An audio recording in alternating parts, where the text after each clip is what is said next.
think it's safe to say that everyone born from the 1960s to now know who the Ninja Turtles are.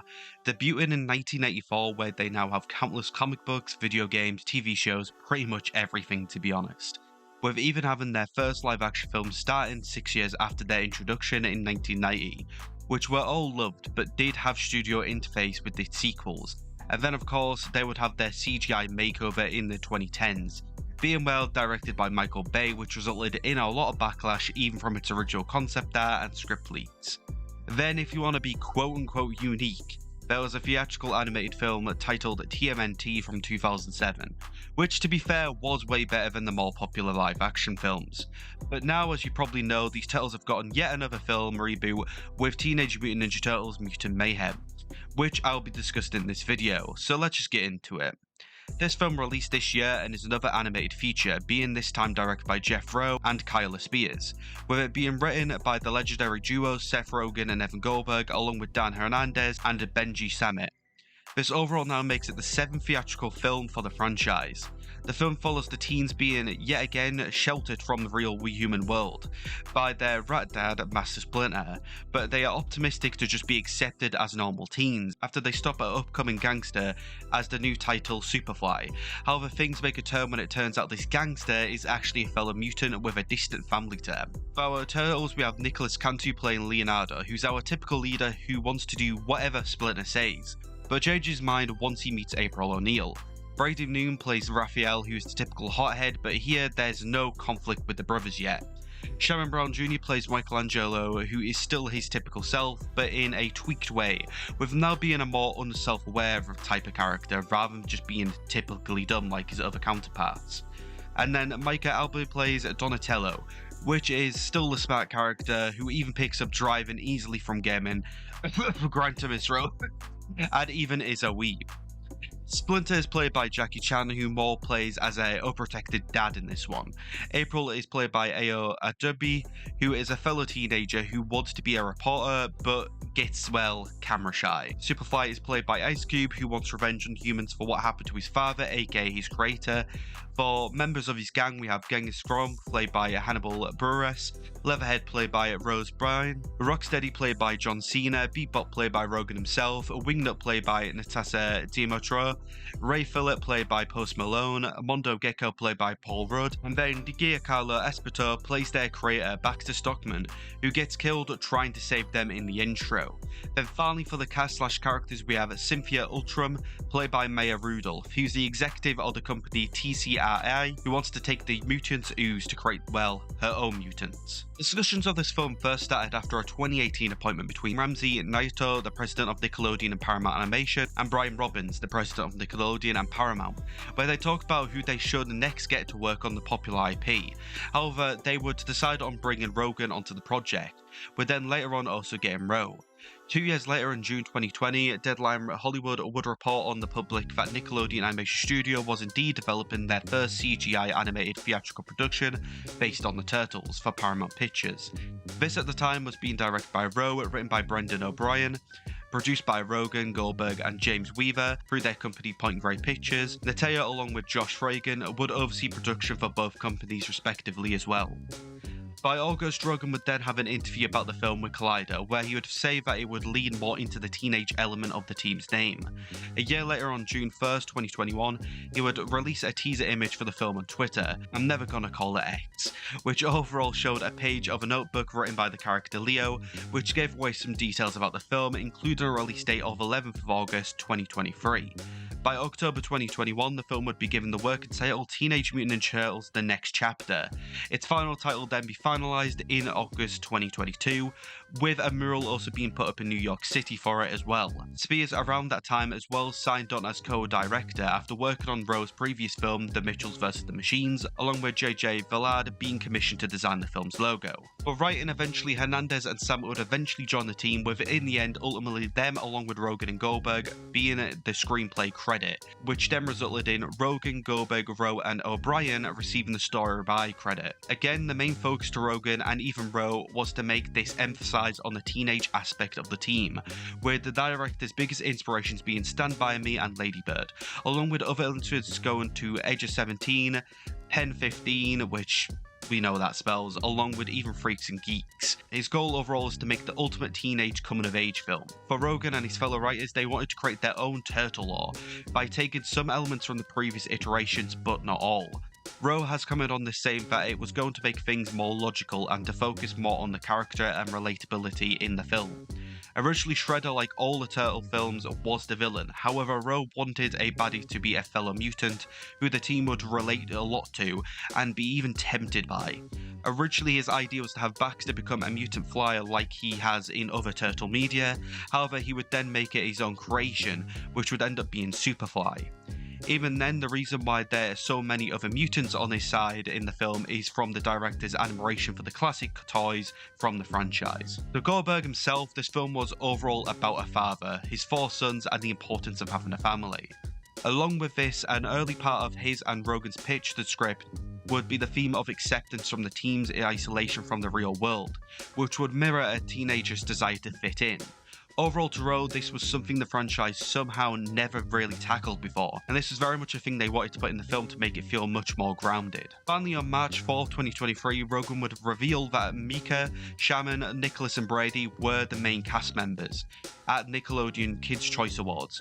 Other members announced were himself, Hannibal, Rose, John, Jackie, Ice Cube, Natisa, Ayo, Giancarlo, Post Malone, Paul and Maya. A sneak peek of the film was also shown along with their announcement too. Another big surprise about this film is that it marks the first time all 4 of the members are actually voiced by teenagers. In fact, the only teenager in the past to be casted as one of the members was Corey Feldman as Donnie in the 90s film, but even then he was 19. This was always a thing they wanted to do in this film, with Rogan first stating so in June 2021. This then resulted in hundreds of teenage actors auditioning for the roles, with Rowe watching every tape and narrowing down to the ones he personally felt worked. Even then, he would take these tapes audio and then put them on models of the turtle, which then narrowed it down to 10 people, where you'd then get them to do chemistry table reads. Ultimately, when it came down to the final 4 being sat down, they got the parts, with the director saying that they were perfect with the reading, feeling kinetic and alive. Personally, for the role of Splinter, he really wanted Chan and wrote a letter to the actor asking if he would want to be part of such a film. Well, luckily he would say yes. Him and his fellow team would then have a meeting with Ice Cube, and when they told him the character's name, he laughed and agreed to sign on. But the real reason he joined was because he had watched a lot of the Turtles media in the past with his son, so it meant a lot to him. Even then, the 4 main actors have gone on to comment on their approach with how they voice the characters, with Abby drawing inspirations from his friends and previous portrayals of Donnie. For Brown, he personally didn't want to do the typical surfer voice Mikey has in most media, and mostly did his own thing, with some inspiration from Brandon Michael Smith's portrayal of the character in Rise of the Teenage Mutant Ninja Turtles. For Kansu, he put a bit of nervousness into his voice of Leo, feeling that he would have some anxiety from trying to lead the group. Then for Noon, he wanted to balance both rage and funniness into Raph's voice, to make him overall seem more relatable. Even for Brady, she has gone on to say for voicing April, she had more tapped into her own teenage years to voice her. When it came to voicing the cast, they would record their voices together in groups, with a single recording session going up to 7 actors at a time. This overall allowed them to play off each other and even add some improvisation into their performances. Overall, Rogan wanted to do this approach after his experience in recording The Lion King from 2019, with Donald Glover and Billy Eichner. Even then, he's gone on to confirm all 4 actors have recorded every scene together. Himself and Cena recorded Bebop and Rocksteady scenes together, then Ice Cube recorded a lot of scenes with the teens as well. Even then, he has praised the stars a lot, with saying that they made sure to interact a lot like how they did outside of the studio, with him saying that in some lunch breaks he would notice them casually talking in the kitchen like they do in the film. Overall, at times, just talking over each other and even screaming randomly like teens really do. Moving on to the animation for the film, it was animated by Mucross Animation from Montreal and Paris, along with CineSight from Vancouver. Overall, there was 120 artists working on the film from both studios. Like his previous film, Rao wanted this to look a lot different from what was expected from an animated film, with the aim for it to look a lot like its concept art. Overall, he was inspired by sketches he made himself as a teenager in school, where it'd have exaggerated features, spikes, and random effect lines, where he wanted the animation to reflect a similar feeling. He is cited saying that this sketch look pivoted the film's look as the comic book look pivoted the Spider-Verse film's looks as well. Visual development artist Yasha Kaze found working out the style one of the most difficult parts in production, with him and Rao encouraging the artists to embrace in their imperfections and to draw like the teenage selves, essentially. The artist has gone on to say that a big inspiration to the production team were the 1987 TV series, the original live-action films, and the old toy line. Even an inspiration outside of the Turtle media was the 1994 film Chungking Express. Even then, for the action scenes, they would study Jackie Chan's old films such as Police Story and Rumble in the Bronx. Rao, along with the lead character designer Woodrow Wright, very much pushed to actually use more teenage builds for the team rather than being typical bulky designs which they usually have in other media. White has gone on to comment a lot on Splinter's design too, saying that overall he wanted to show his stress from parenthood in his design, along with making him wear a part of a bathrobe in his master look to overall show the DIY nature of a parent, along with him regularly wearing sweatpants, which is something a lot of stay-at-home parents wear. Even then, the character Dude from The Big Lebowski served as an inspiration for the character's fashion, while Danny DeVito was an inspiration for his overall build. For the character Leatherhead, he didn't want to make them look too muscular, but rather more than an actual alligator would look like standing on two legs. He would even collaborate with Kasai for Genghis Frog's design, overall being inspired by the look of a pixie frog. And then for Wingnut, he wanted to keep the wings on her arms compared to other designs of the character to make them seem more bat-like. Ted Sky was the head of cinematography, where they wanted to highlight the youthfulness of the team by keeping the camera close, handheld and alive. Overall, he describes it as being shot like they were on the run, with saying their usual times of being in trouble serving as inspiration for this. They also used a more formal camera style being influenced by early Paul Thomas Anderson films, specifically Boogie Nights from 1997, which was filmed by Robert Elswit. Overall, they were able to alternate between these two different methods to present the teenage world and the adult world, with the handheld look showing how much more loose the team would feel by themselves, but then how much more stiff and awkward they can be with their dad. For music, it was announced in May 2023 that the score would be composed by Trent Reznor and Atticus Ross, with Gabe Hiffler serving as music supervisor. The score album would then be released on July 28, 2023. The soundtrack also features a lot of hip-hop music too, with a heavy emphasis on classic East Coast for the film's setting. Even Vanilla Ice's Ninja Rap from the second live-action film featured here too. Many songs were ones that both Rowe and Rogan would regularly listen to. An official playlist with these songs would be released by Paramount Pictures on Spotify on July 19th. First bit of animation for the film was shown at the Annecy International Film Festival on June 2022 by Rowe himself. The first film's teaser would then be released on March 6th of this year, 2 days after the Nickelodeon Choice Awards announcement. An extended version of the teaser would then be shown exclusively at CinemaCon on April 27th. The full feature trailer would then be released on May 31st. For promotions of other big brand companies, Pizza Hut would then announce that they would be having an advertising campaign for the film on June 21st, which included underground deliveries to a New York subway station, a AR mobile game, themed pizza boxes, TV ads, the return of an old limited menu item called The Big New Yorker, and then of course their workers merch, which we all know which resulted in. Then there were also another video game developed by GameFam, which was released on Roblox on the 28th of June. The film would make its return to the Annecy Film Festival on June 12th as a work in progress, which apparently only had a few scenes being roughly animated, along with the score not being fully complete and near the end. But overall, it was very much praised, with a lot of positive responses. The film would then finally release on the US on August 2nd. Originally, as mentioned, it was scheduled to release on the 11th, was then pushed up a week on the 4th, and then pushed up again by 2 days on the 2nd. Which is weird, but hey, at least people got to see it early.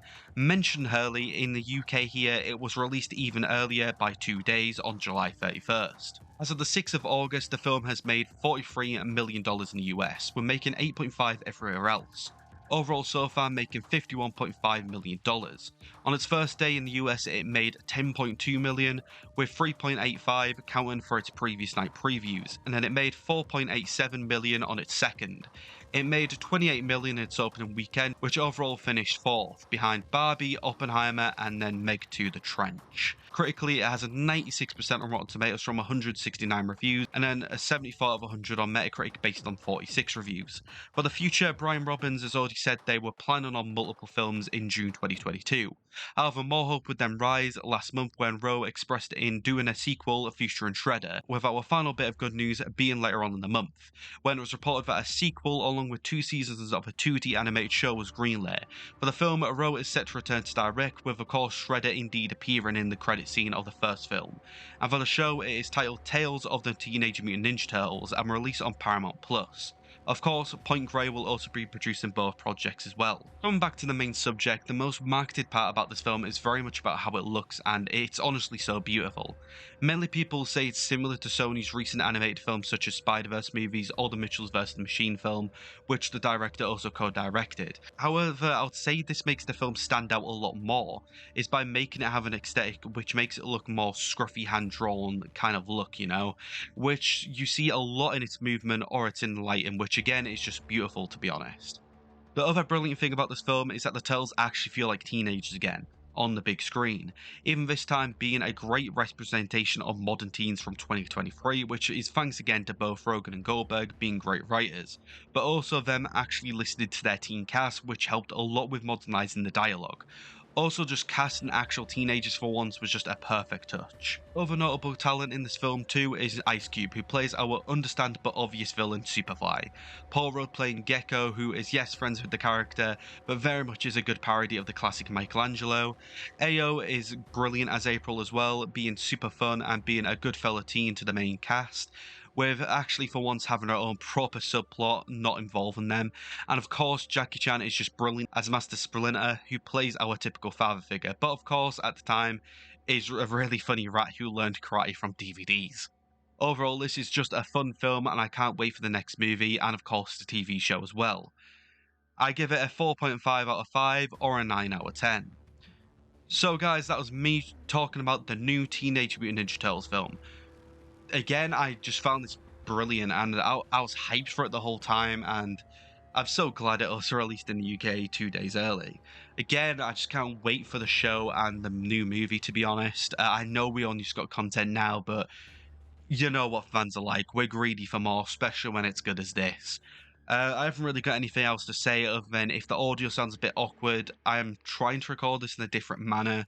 I don't think it will be different, but hey, it's just a test really, and I don't think it'll affect things that much. And well, you're still here, and I'm thankful for it. But yeah, I'm not sure what I'm going to be covering next, but if you did like this video, please like the video, comment your own thoughts about the film, maybe some extra facts about it that I didn't mention in this video, because I'd love to hear it, and maybe consider subscribing to it if you enjoyed it that much. But overall, the main focus to me is just making videos and talking about things that I'm interested in. So yeah, I'll see you for whatever I'm covering next. See ya.